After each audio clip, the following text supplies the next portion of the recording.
स्वागत है आप सभी का मेरे YouTube चैनल एजुकेशनल स्टोरी में। आज की कहानी है मालती जोशी जी की कहानी चांद अमावस का। अगर आपको हमारी कहानी पसंद आए तो हमारे चैनल को लाइक एंड सब्सक्राइब ज़रूर करिएगा। कहानी शुरू करते हैं। वह शाम अब भी आँखों में तैर जाती है। रोज़ की तरह वह शाम 5:30 बजे घर लौटे थे और उनके आते ही घर में रौनक सी आ गई थी। वातावरण में एक गहमा गहमी सी व्याप्त हो रही थी, जिसकी वजह से दिन भर की प्रतीक्षा सार्थक जान पड़ती थी। बच्चे रोज की तरह उनसे लिपट गए थे। मैं और सुनीता नाश्ते की तैयारी में व्यस्त हो गए थे। वाह, बीवी हो तो ऐसी, उन्होंने मेज पर आते ही कहा। क्या फूली फूली कचौड़ियाँ हैं, देखकर ही मुँह में पानी भर आया। बीवी की इतनी तारीफ ना कीजिए, सुनीता नाराज़ हो जाएगी, मैंने कहा। कचौड़ियाँ उसी ने बनाई हैं। अरे वाह, आगरा वालों ने थोड़ी ही दिनों में अच्छी ट्रेनिंग दे दी है। यह क्या बात हुई, मैंने तुनक कर कहा। क्या हम लोगों ने पहले से कुछ सिखाया ही नहीं था? अरे भाई, मैं तो सुनीता को खुश करने के लिए कह रहा था। आज का तो दिन ही खराब जान पड़ता है। एक बात कहूँ तो उसे बुरा लगता है, दूसरी कहूँ तो तुम नाराज़ हो जाती हो।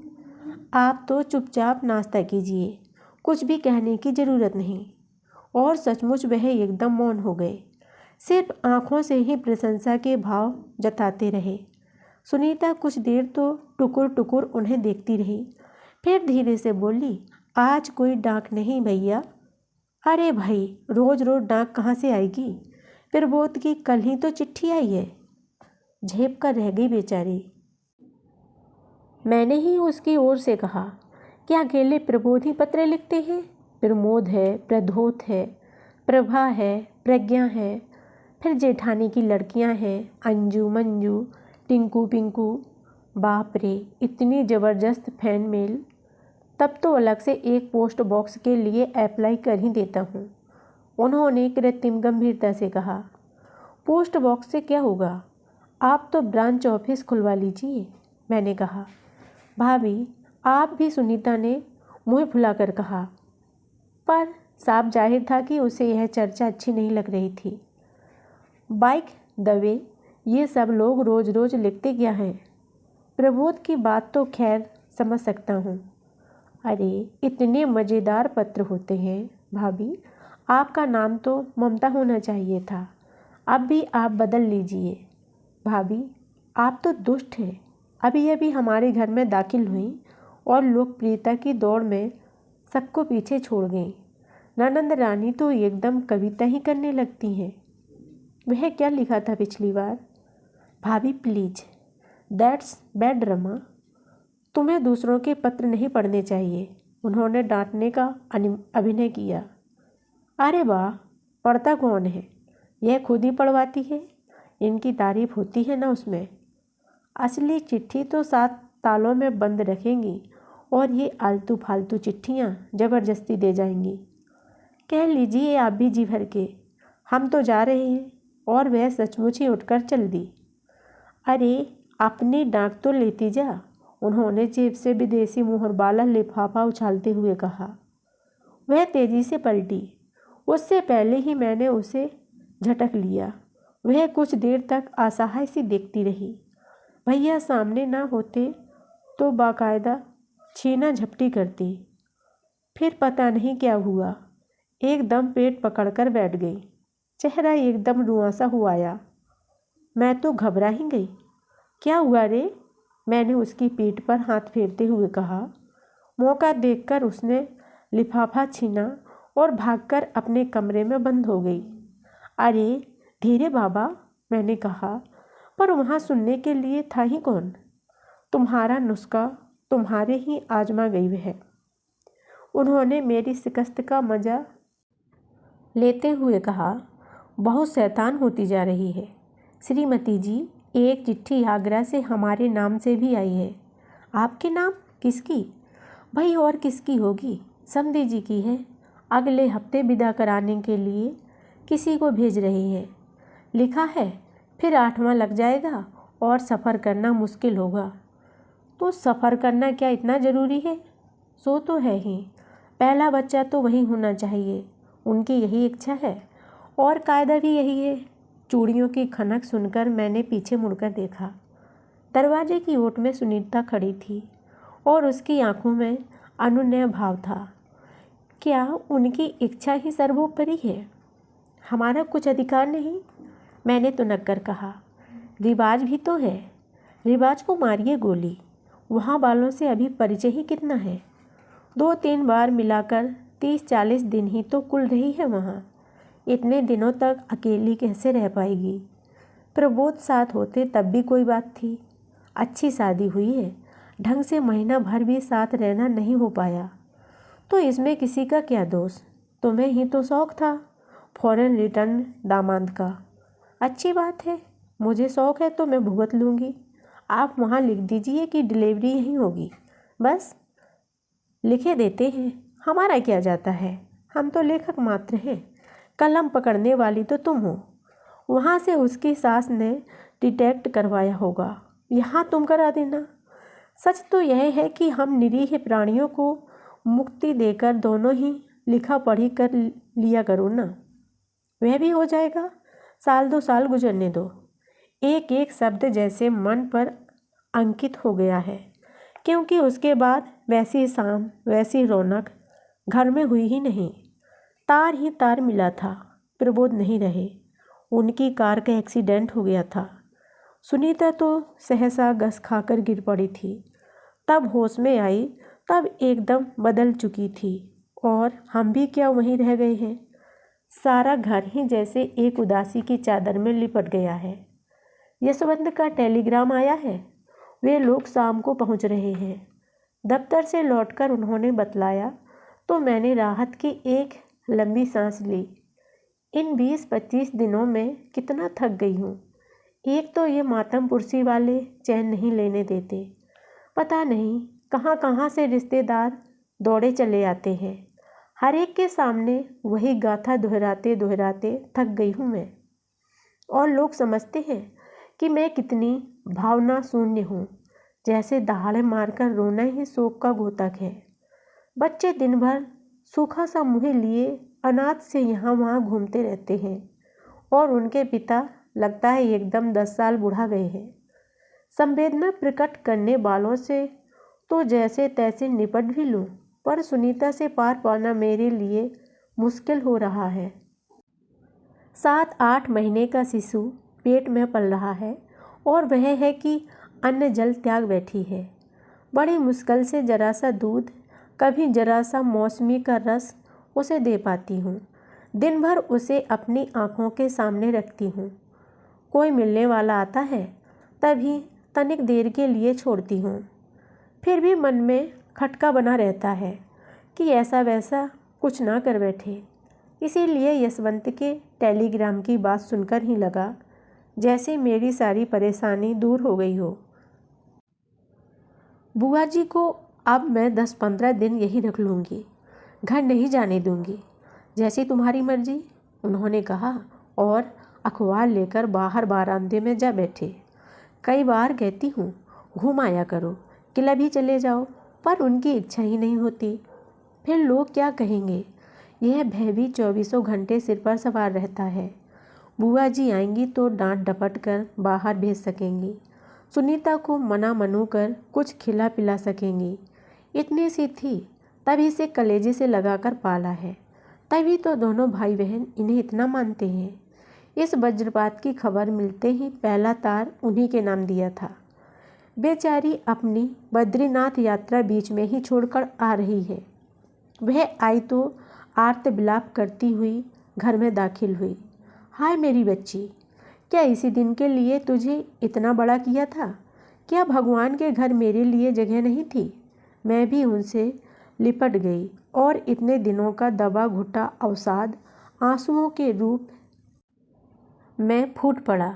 यशवंत हतप्रभ सा कुछ क्षण तक हम लोगों को घूरता रहा।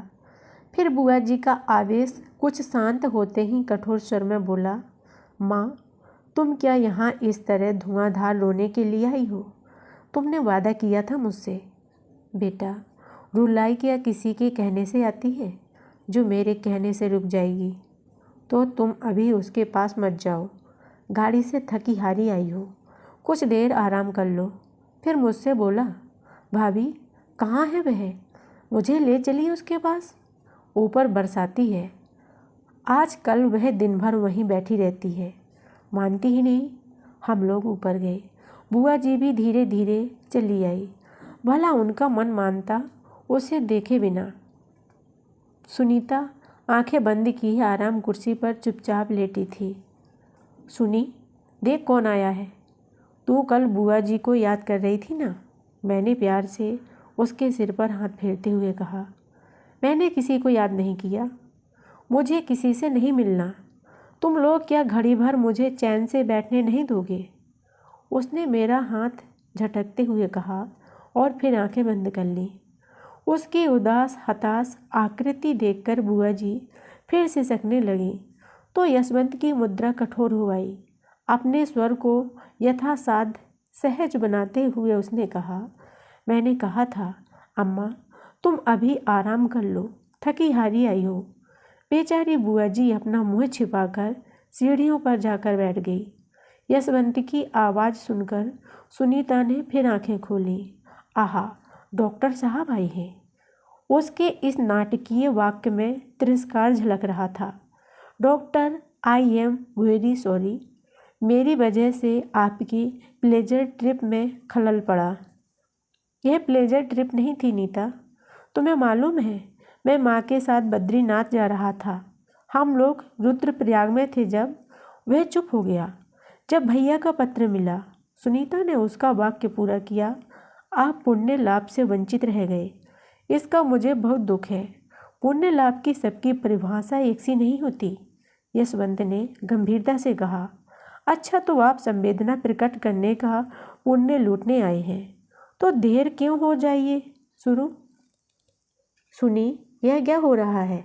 मैंने धीरे से उसे डांटना चाहा तो यशवंत ने संकेत से मुझे चुप करा दिया और बोला, नीता, मैं औपचारिकताएं निभाने नहीं आया, मैं सिर्फ यह कहने आया हूँ कि तुम अपने को संभाल लो।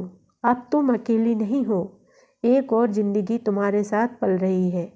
तुम्हें उसकी भी कम वक्त एक बोझ है जिंदगी पर, न जीने देता है न मरने देता है। सुनीता ने दांत पीसते हुए कहा, ऐसा क्यों कहती हो नीता, यह तो तुम्हें जीने के लिए, एक आपको जाने के लिए किन शब्दों में कहना पड़ेगा, डॉक्टर साहब, उसने बिफर कर कहा। तो यशवंत सहम कर चुप हो गया। हम तीनों चुपचाप सीढ़ियाँ उतरकर नीचे चले आए। इसे एकाएक यह क्या हो गया यशवंत। कुछ नहीं भाभी, शौक है, धीरे धीरे ठीक हो जाएगा। लेकिन इस तरह तो उसने कभी बात नहीं की, बस गुमसुम पड़ी रहती थी। मैंने चितातुर स्वर में कहा, तो शुक्र कीजिए भाभी, कड़वा ही सही, बोली तो धीरे धीरे नॉर्मल हो जाएगी। बस मातमपुरसी वालों से उसे बचाए रखिए, नहीं तो वे लोग उसे पागल कर देंगे। यशवंत आश्वस्त करके चला तो गया, परंतु पहले वाली सुनीता जैसे हमेशा के लिए खो गई थी। उसकी खनकती हंसी की तो इस समय आशा भी नहीं थी, पर उसके बोलने का मृदु मधुर स्वर भी अतीत की वस्तु हो गया था। बुआ जी दिन रात उसके आगे पीछे लगी रहती, पर वह उन्हें अपमानित करने का एक अवसर नहीं चूकती। मुझे बार बार डर लगता कि बुआ जी कहीं नाराज होकर चल न दे, पर वह तो स्नेह और ममता की साक्षात प्रतिमा थी। उल्टे मुझे ही समझाती, बहू, इस समय क्या वह अपने होश में है, उसकी बातों का क्या बुरा मानना। सच बुआ जी, आप पिछले जन्म में इसकी माँ रही होगी। मैं कहती तो उनकी आंखें भर आती। सच, मुझे जो किसी ने बताया नहीं होता तो कभी ना जान पाती कि बुआ जी से इन लोगों का कोई रिश्ता नहीं है। सिर्फ गांव के नाते ही वह बाबूजी की बहन थी। इकलौते बेटे की पढ़ाई के लिए जब उन्होंने शहर में आकर रहना चाहा तो बाबूजी ने खुशी खुशी उन्हें बुला लिया, रहने के लिए एक कमरा दिलवा दिया और अपनी रसोई और मातृविहीन दोनों बच्चे उन्हें सौंप दिए। अब तो बाबूजी नहीं रहे, पुराना घर भी नहीं रहा। डॉक्टर बनने के बाद यशवंत भी बुआ जी को अच्छे से घर में ले गया, पर पुराने स्नेह संबंध अब भी वैसे ही थे। प्रसव का समय निकट आता जा रहा था और मेरा मन आशंकाओं से भर उठा था। कहाँ तो मेरी जिद थी कि डिलीवरी यहीं होगी, और कहाँ अब रोज आगरा वालों के पत्र का इंतजार करती। सुनीता को संभालना मेरे बस की बात नहीं थी, और बुआ जी को भी कब तक रोके रखती। उसके ससुराल वाले बड़े निर्मोही निकले। कहाँ तो इतना प्यार बरसा रहे थे, और अब कोई देखने भी नहीं आया। और तो और अब सगुनी कहकर पत्रों में तिरस्कार तक करने से भी नहीं चूके। मैं दिन में 20 बार उन्हें कोसने देती तो वह शांत स्वर से कहते, जरा उनकी ओर से सोचकर देखो कुसुम, उनका दुख कितना बड़ा है हमसे। सुनीता का और उनका परिचय कितना है, गहरा आघात तो उन्हें लगा है, और फिर अब तो दोनों परिवार को जोड़ने वाली कड़ी ही ना रही, तो उन्हें हम क्या कह सकते हैं। इसके जवाब में कहने को तो 100 बातें मेरे पास थीं, पर इनका सूखा मुँह देखकर चुप कर जाती थी। बड़े अजीब से दिन बीत रहे थे। इन दिनों यशवंत ने मुझे बहुत सहारा दिया। वह रोज आता और उसके आने से घर के ठहरे हुए माहौल में कुछ गति आ जाती। इधर उधर सहमे सहमे घूमने वाले रितु और रोमी भी यशवंत को देखकर खुश हो जाते। उसके कंधे पर चढ़कर खूब ऊधम मचाते, चुटकुले सुनते सुनाते और जी भरकर हंस लेते।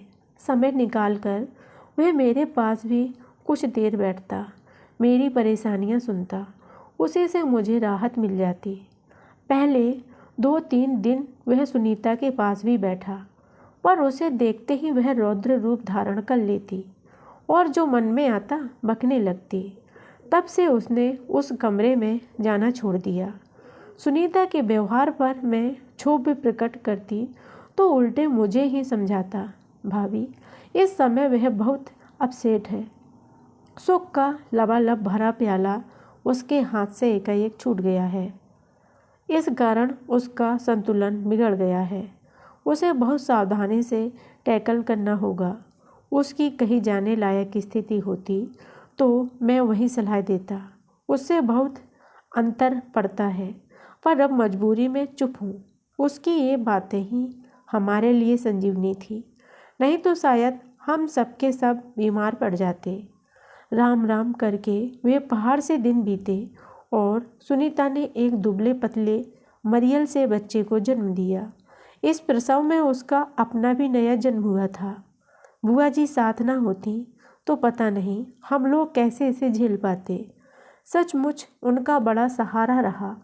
प्रसव की क्लांति से वह 24 घंटे तो अर्धमूर्छित सी ही बनी रही, पर होश में आने के बाद भी उसने बेटे के विषय में ना तो कोई पूछताछ की, ना उत्सुकता ही व्यक्त की। दिन में कई बार मैं उसकी उत्सुकता जगाने का प्रयत्न करती। कभी नामों की लंबी फेहरिस्त उसे सुनाती, कभी बेबी फ्रॉक की बुनाई पूछती या रंग चुनने को कहती, पर वह गुमसुम बनी रहती। बहुत हुआ तो खींचकर कहती, इस अलामत को क्यों पाल रखा है भाभी तुमने, किसी अनाथालय में भेज दो ना। उसकी ऐसी बातों से मेरा उल्लास ठंडा पड़ जाता और मैं उस नन्हे से जीव को छाती से लगा लेती, जो माँ के पास रहकर भी ममता का भूखा था। 5-6 दिन जब ऐसे ही बीत गए, तब बुआ जी ने एक दिन सुझाव दिया कि बच्चे को जबरदस्ती उसके पास सुला दो। उसका कोमल स्पर्श पाते ही अपने आप उसकी ममता जाग उठेगी। उस दिन जब वह इसी तरह ऊट पटांग बक रही थी, तो मैंने डपट कर कहा, एक बार इसे आंख भर देख तो फिर अनाथालय की बातें करना। और मैंने बच्चे को उसकी गोद में डाल दिया। उसकी आंखों से जैसे अंगारे बरसने लगे।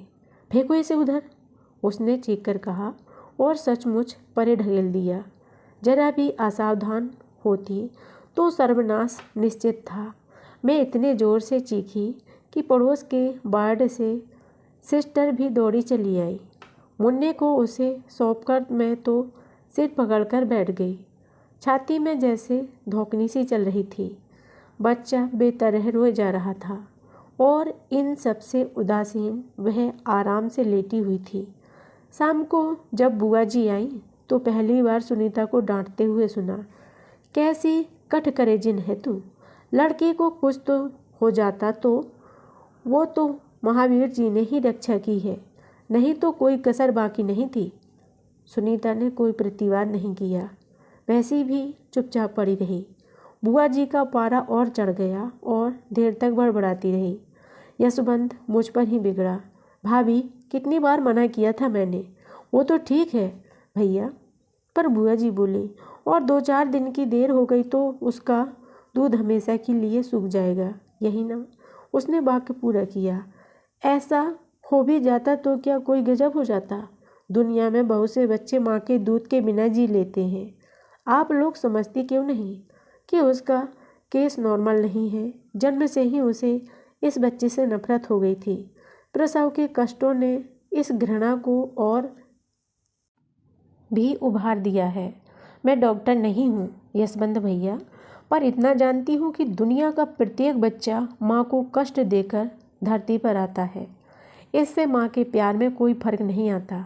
मैंने कसैले स्वर में कहा, उसके दिल में भी प्यार है, पर उसे उभरने का अवकाश तो दो। वह क्या ऊपर से थोपने की चीज़ है। तुम दोनों तो हाथ धोकर उसके पीछे पड़ गई। इस समय उसका शरीर और मन दोनों ही इस योग्य नहीं है कि किसी प्रकार की उत्तेजना झेल सके। एज यू प्लीज, मैंने मुँह फुलाकर कहा और विषय वहीं समाप्त हो गया। सानू धीरे धीरे 2 महीने का भी हो चला था, पर उसकी माँ उसके प्रति वैसे ही उदासीन बनी रही। बुआ जी के आदेशानुसार मैंने यह चुपचाप स्वीकार कर लिया कि ईश्वर ने यह तीसरा बच्चा मेरे लिए ही भेजा है। इतने दिनों के अंतराल के बाद उस छोटे से बच्चे की सार संभाल मुझे बहुत मुश्किल जान पड़ी थी, पर मैंने धीरे धीरे एडजस्ट कर लिया था। बच्चे भी घर में एक नन्हा सा खिलौना पाकर खुश थे। रीतू तो उसे दिन भर टांगे फिरती थी। वह भी मूड में आ जाते तो उसे अपने पास लेटा लेते और घंटों बतियाते रहते। लेकिन हम सब सुनीता से परेशान हो गए थे। अस्पताल से आकर वह फिर अपने उसी कमरे में बंद हो गई थी। उस कमरे में जाते मुझे डर लगता था, और कमरे में ही क्यों, पूरे घर में उसके अवसाद की छाया व्याप्त थी। बच्चे जोर से बोलते तो उन्हें डांट दिया जाता। कभी कभी पास पड़ोस की औरतें चली आती तो मुझे अच्छा लगता था, क्योंकि मैं तो जैसे घर में बंद कर रह गई थी। उस महफिल में कभी कभी कोई हंसी की फुलझड़ी भी छूटती तो मेरा मन अपराध बोध से भर उठता। उनके दोस्त तो जैसे इस घर का रास्ता ही भूल गए थे। चुपचाप मुँह लटकाकर बैठने का साहस रोज रोज कौन जुटाता। दिवाली आई और लौट गई, हमें पता ही न चला। बच्चों को मैंने माँ के पास भेज दिया, इसी से बेचारे कुछ खुश रह सके। निरंतर गुमसुम बने रहने से वे भी थक से गए थे। दिवाली की छुट्टियों के बाद जब पुनः कॉलेज खुले तो मैंने एक दिन साहस किया, सुनी तुम अंग्रेजी में एमए करना चाह रही थी ना, एडमिशन तो शायद अब न मिले, पर दत्ता साहब कह रहे थे कि प्राइवेट कैंडिडेट के रूप में क्लास अटेंड करने की परमिशन मिल जाएगी। वह रोज की तरह छत की कड़ियाँ गिनती लेटी थी। यह सुनते ही एकदम उठ बैठी और मुझे घूरती हुई बोली, यह सुझाव शायद आपके परम प्रिय सलाहकार ने दिया है। मेरे सलाहकार कौन? वे ही पूजनीय बुआ जी के कुल दीपक। इस घर के लिए तो बेचारे जान छिड़कते हैं। उसके स्वर में व्यंग्य की धार स्पष्ट थी। वह बेचारा क्यों कुछ कहने लगा, मैंने कहा और असहाय सी बाहर चली आई। यशवंत ने सलाह देने की बात पर ही वह इतना उखड़ गई थी। कहीं उसके सुझावों के बारे में जान जाती तो पता नहीं क्या करती। पिछले ही शनिवार को वह मार्केट में मिल गया था। कह रहा था, भाभी धीरे धीरे उसे कमरे से बाहर निकालो, नहीं तो वह पागल हो जाएगी। मिस रोजौंड ने के सर्जरी स्कूल में एक जगह खाली है, आप कहें तो। ना भैया, अभी 4-5 महीने भी नहीं बीते हैं और उसे नौकरी पर लगा देंगे तो लोग क्या सोचेंगे। वह खुद क्या सोचेगी। लोगों को मारिए गोली, पर उसे खुद कुछ सोचने का अवसर जरूर दीजिए। वह मानसिक रूप से जड़ होती जा रही है।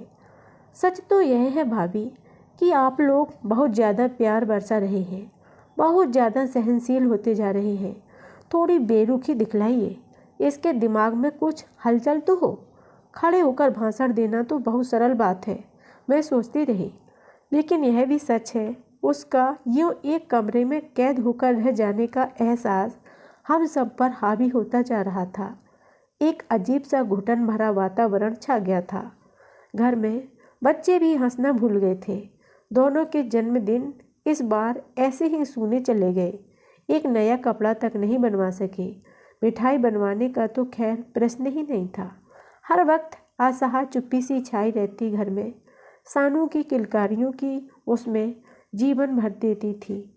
दिसंबर की सर्द शाम थी वह।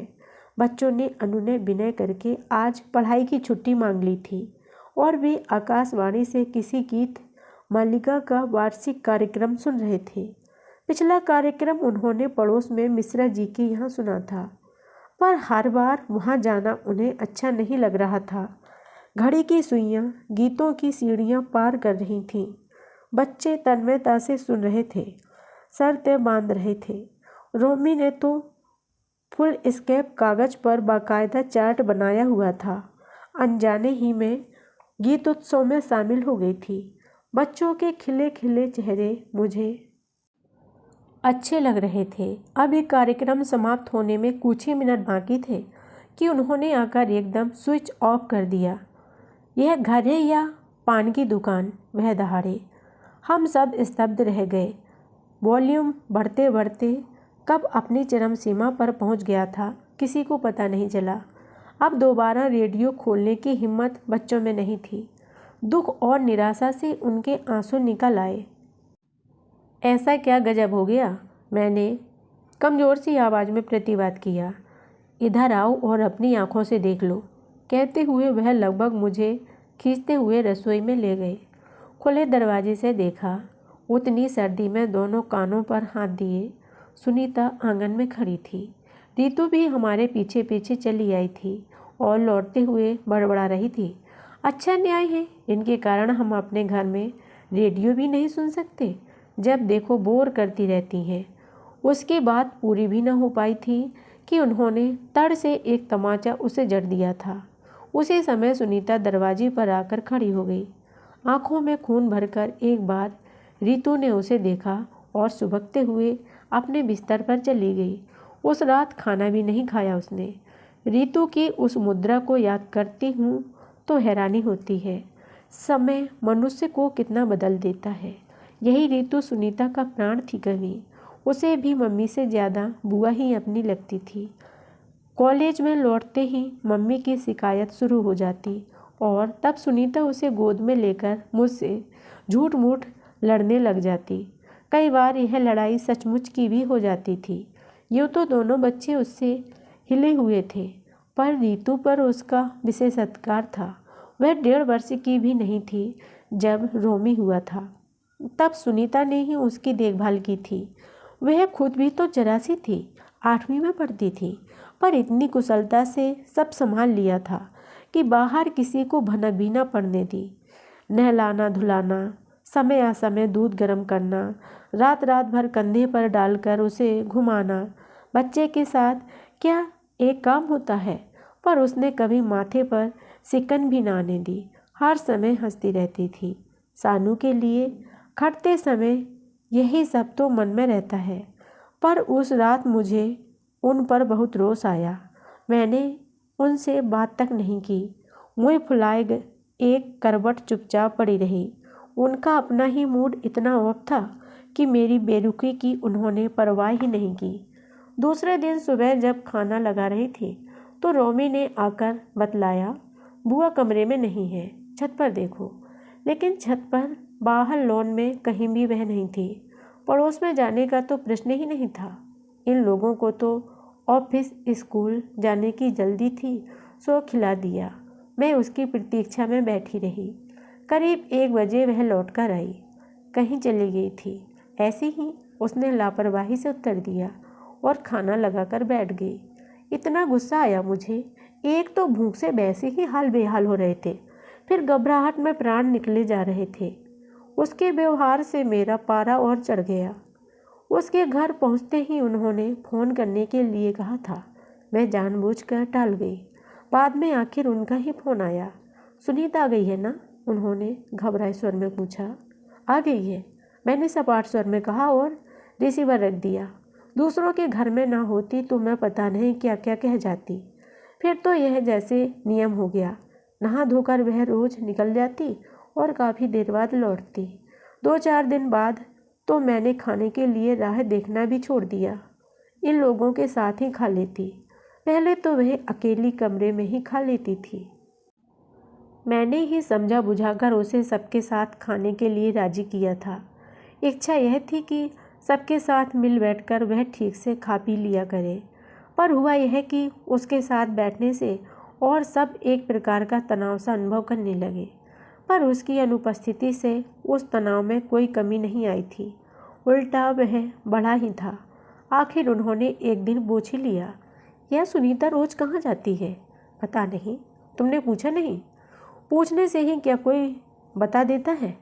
वो समय तो साहब चुप हो गए, पर शाम को दफ्तर से लौटते ही बोले, मेरी बहन तुम्हें इतनी भारी पड़ रही है, मालूम नहीं था। बेचारी नौकरी के लिए दर दर भटक रही है।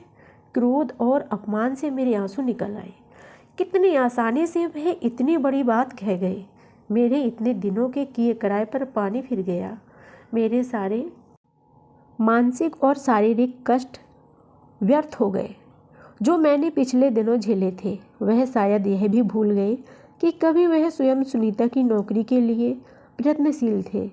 मैंने ही तब दोनों भाई बहन का कसकर विरोध किया था। मैं नहीं चाहती थी कि कोई यह समझे कि हम नौकरी के लालच में उसकी शादी टालते जा रहे हैं। उन्होंने तब मुझे बहुत बुरा भला कहा था और इतना अच्छा अवसर छिन जाने के कारण सुनीता कई दिनों तक उदास बनी रही थी। उन्हें शायद यह भी याद नहीं रहा था कि प्रबोध के बीमे आदि के संबंध में जल्दबाजी न करने का सुझाव भी मेरा ही था। मैं हमेशा यह सावधानी बरतती कि सुनीता कहीं यह न सोचे कि आर्थिक दृष्टि से वह हम पर भारी पड़ रही है। खर्च की परेशानी से कभी कभी वह खुद झल्ला उठते थे, तब मैं ही उनसे शांत रहने का अनुरोध करती थी। आखिरकार सुनीता को एक छोटे से प्राइवेट स्कूल में नौकरी मिल ही गई। वेतन मामूली था और नौकरी भी केवल 3 महीने के लिए ही थी। फिर भी वह एक उपलब्धि तो थी ही। पता नहीं कैसे कृपालु होकर सुनीता ने ही मुझे यह सूचना दी थी। उस समय खुशी प्रकट करते हुए भी डर लगा रहा कि कहीं कोई गलत अर्थ न ले बैठे। स्कूल तो केवल 3 घंटे ही लगता था, पर उसके साथ ही सुनीता ने एक ट्यूशन भी कर ली। अगले महीने ही उसने रसियन की क्लास भी ज्वाइन कर ली। अब वह दोपहर 11:30 बजे घर से निकलकर रात 8 बजे तक लौट पाती थी। बीच का 1-आध घंटा फ्री निकलता था। उस समय लाइब्रेरी में बैठकर पढ़ लेती थी। रात को लौटती तो दिन भर की थकान से चेहरा एकदम निचुड़ा हुआ लगता था। क्लास ज्वाइन करने की बात उन्होंने सुनी थी तो बहुत झुंझलाए। मरना है क्या लड़की? तुझे इतना स्ट्रेन सह पाएगी? लगातार 8-10 घंटे काम करना क्या कोई मजाक है? तो हर्जी क्या है भैया, उतना ही मेरा समय कट जाएगा और घर पर भी सबको सुविधा रहेगी। उसकी बात सुनने में अच्छी नहीं लगी, पर वह सच थी। जितनी देर वह घर में बाहर रहती मन बड़ा हल्का रहता। थोड़ा सा हंस बोल लेते हम लोग। इनका स्वभाव बहुत चिड़चिड़ा हो चला था। कब क्या कह देंगे कुछ पता नहीं चलता। फिर भी सुनीता की अनुपस्थिति में वह काफ़ी शांत रहते। उसका सूखा सा रूखा सा चेहरा देखते ही उनके तेवर बदल जाते और मुझ पर या बच्चों पर वह बरस पड़ने का बहाना ढूंढने लगते। फिर भी दिन कुल मिलाकर अच्छे बीत रहे थे। मेरी और बच्चों की एक अलग दुनिया थी, जिसमें सानू तो था पर उसकी माँ नहीं थी। रीतू तो थी पर उसके पिता नहीं थे। हम लोग जिंदगी को खुशगवार बनाने की पूरी कोशिश कर रहे थे। जैसे जैसे अप्रैल बीतने लगा, मेरा मन आशंकाओं से घिरने लगा।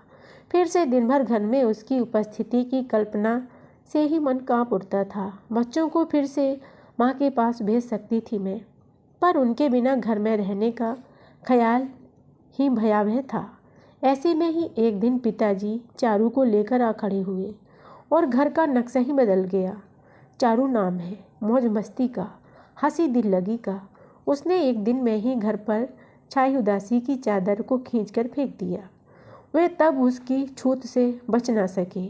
बच्चों को तो जैसे मुँह मांगी मुराद मिल गई। परीक्षाएं समाप्त होने को थी और पहाड़ से दिन सामने मुँह बाएं खड़े थे। चारू मौसी के आते ही जैसे सारी समस्याओं का समाधान हो गया। पिताजी किसी विशेष उद्देश्य से ही आए थे। पिछले दिनों मैंने यशवंत का रिश्ता चारू के लिए सुझाया था। सुनीता की शादी में पिताजी उसे देख गए थे और उन्हें प्रस्ताव पसंद आ गया था। चारू की तस्वीर बुआ जी ने पसंद भी कर ली थी और यशवंत ने भी माँ की इच्छा को सर्वोपरि मान लिया था। पर बीच में ही यह हादसा हो गया और सारी बात जहाँ की तहाँ रह गई। हम लोगों की मना स्थिति का ख्याल करके पिताजी ने भी याद दिलाना उचित नहीं समझा और हमारे पत्र की प्रतीक्षा करते रहते। पर यहाँ होश ही किसे था। आखिरकार चारू की परीक्षा होते ही वह उसे लेकर चले आए।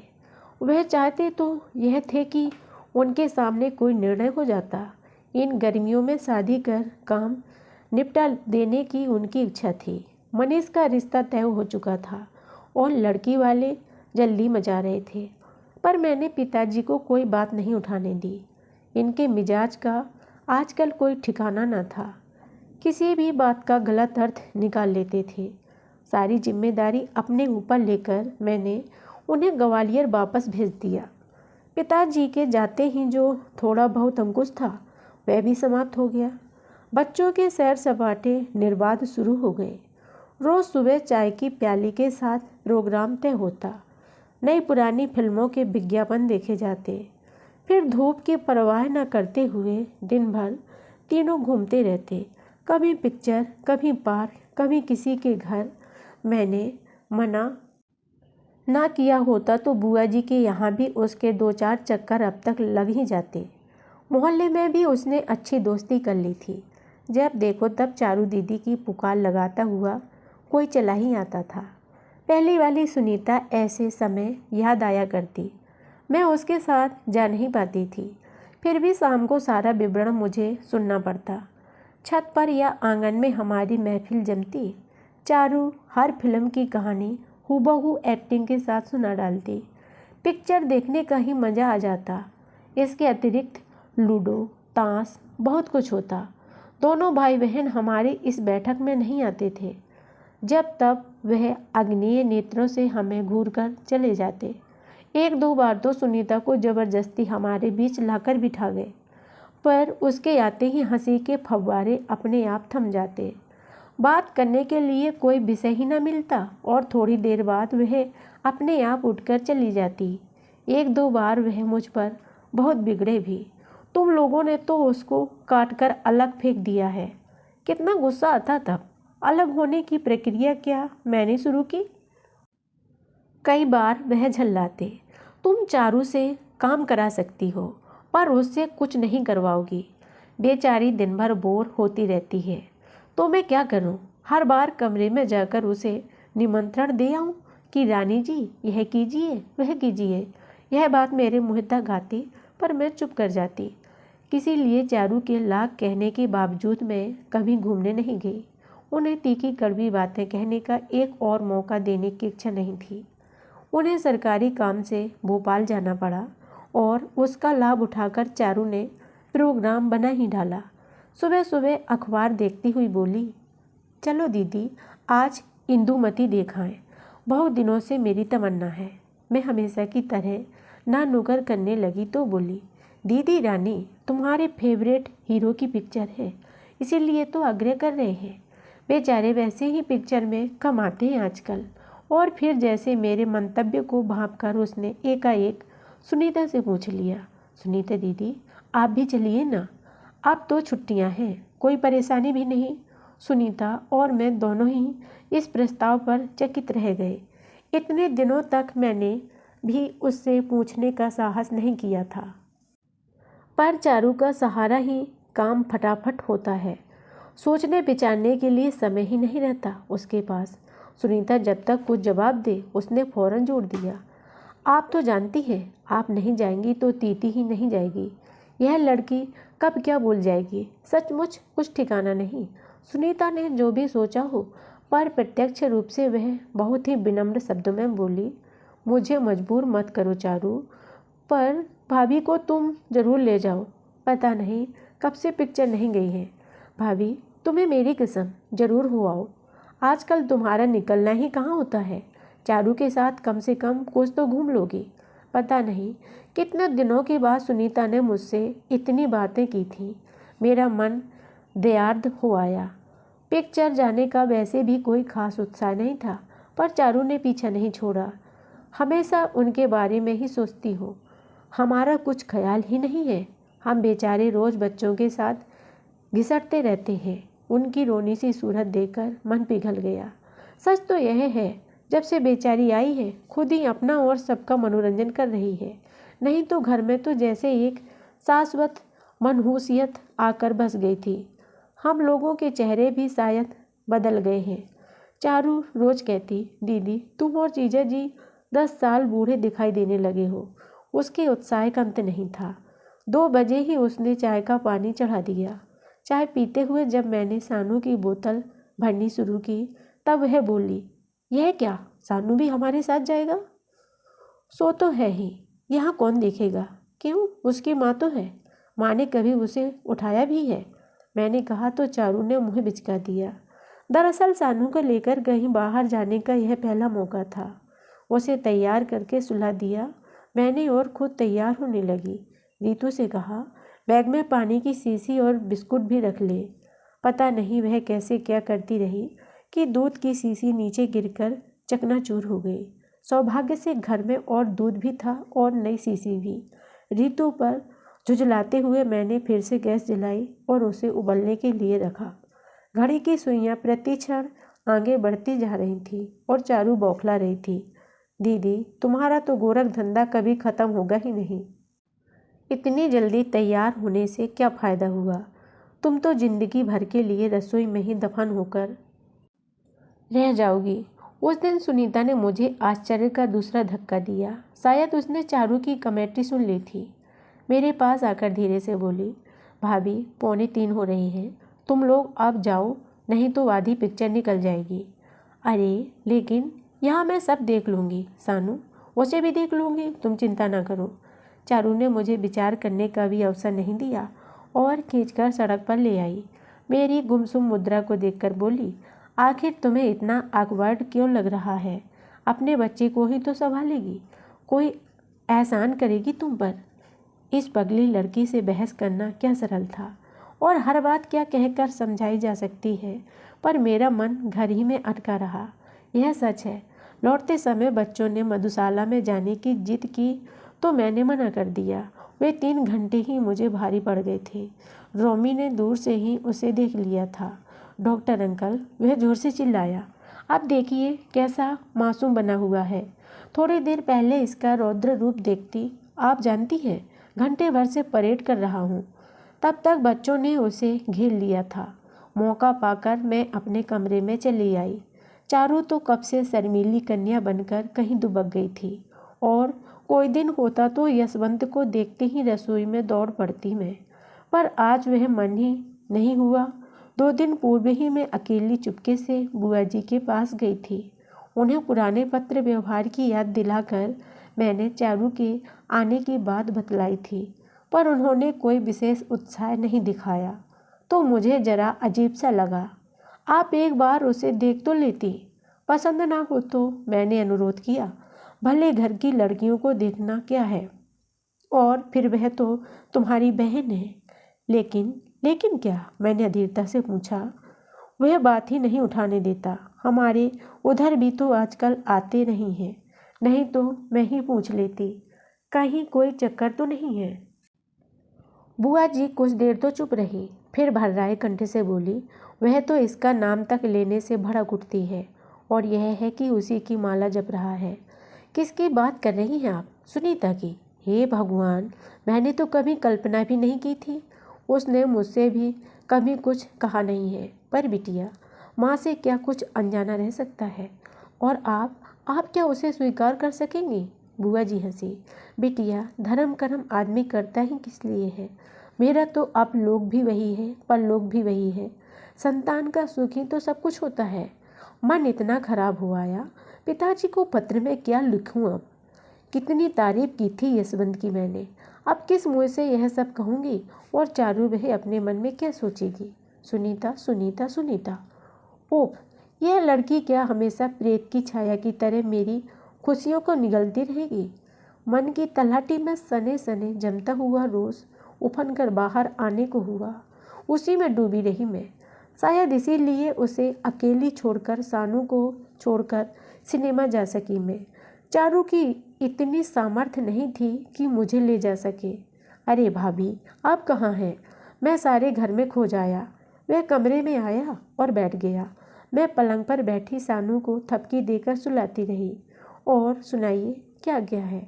अम्मा ने कहा था कि भाभी ने अर्जेंट बुलाया है, और यहाँ देखा तो आप नादारत। मैं कुछ देर तक उसे देखती रही, फिर धीरे से बोली, सुनीता के बारे में क्या सोचा है? जी, वह चौंका। मैं स्वयं भी हैरान थी। यह नाम कैसे फिसल गया मुझसे? पूछना तो मुझे चारू के विषय में था। दिन रात उसी के विषय में सोचने का यह परिणाम था।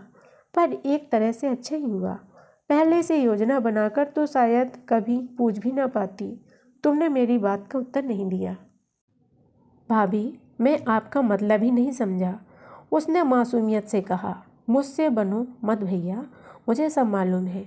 वह कुछ देर तक अविश्वास भरी नज़रों से मुझे देखता रहा, फिर कंधे उचकाकर उठ खड़ा हुआ। कमरे के एक दो चक्कर लगाए, फिर एक कैलेंडर के सामने खड़ा हो गया। वहीं से दीवार को देखते हुए बोला, भाभी, वह तो बचपन का एक सपना था, बचपन के साथ ही बीत गया, तो फिर शादी क्यों नहीं कर लेते? कैलेंडर का भरपूर निरीक्षण कर वह पुनः अपने आसन पर लौट आया। शादी करवाने वाला तो था, माँ के साथ कितनी जगह तो लड़कियां दिखाया था। फिर बीच में देखिए ना, यह क्या हो गया? उसने उसास भरकर कहा। वह अपने घर में सुख से रहती होती तो मैं भी निश्चिंत होकर अपनी गृहस्थी बसा लेता। अपने मन को पूरी तरह तैयार कर लिया था मैंने, पर अब उसे यूं तिल तिल घुलते देखकर भी कैसे अनदेखा कर दूं? कैसे भूल जाऊं कि इतनी बड़ी दुनिया के बीच वह एकदम अकेली पड़ गई है? जानती हैं भाभी, आज शाम जब मैं आया तब सानू और वह दोनों फूट फूट कर रो रहे थे, पर उसका रोना सानू से अधिक करुण था, क्योंकि सानू को प्यार करने वाले तो बहुत हैं, पर उसका कोई नहीं है, अपना जाया बेटा भी नहीं। तुम तो हो, तुम क्यों नहीं आगे बढ़कर उसका हाथ थाम लेते? नहीं भाभी, एक बार यह गलती की थी, तब झिड़क दिया गया था। ठीक भी था, मैं रास्ते का भिखारी उसके योग्य था भी नहीं। आज स्थिति वह नहीं रही, इसलिए आज उससे कहूँगा तो वह समझेगी। मैं उसकी मजबूरी का मजाक उड़ा रहा हूँ। वैसे भी पता नहीं क्यों उसके अवचेतन में यह बात बैठ गई है कि मैं उसके दुर्भाग्य पर बहुत खुश हूँ, इसीलिए इतना तिरस्कार करती है मेरा। तो फिर इस समस्या का हल क्या है? प्रतीक्षा, अंतहीन प्रतीक्षा। जिस दिन जीवन की लड़ाई अकेले लड़ते लड़ते हार जाएगी और मुझे पुकारेगी, उसी दिन दौड़ा दौड़ा चलाऊंगा, उससे पहले नहीं। और भाभी, उसी दिन के लिए अपने को मुक्त रखना चाहता हूँ। लेकिन यशवंत, यह तो निरा पागलपन है भैया, मैंने करुणाद्र होकर कहा। सो तो है ही भाभी, मैंने पागलपन की हद तक उसे प्यार भी तो किया है। और वह एकदम उठकर चला गया, जैसे इतनी बड़ी बात कहने के बाद उसे मेरे सामने बैठने में संकोच हो रहा हो। मन एकदम हल्का हुआ आया था। सुनीता के साथ ही हमारी भी जिंदगी का यह अंधेरा चिरंतन नहीं था। दूर क्षितिज पर एक चांद प्रतीक्षा में बैठा हुआ था।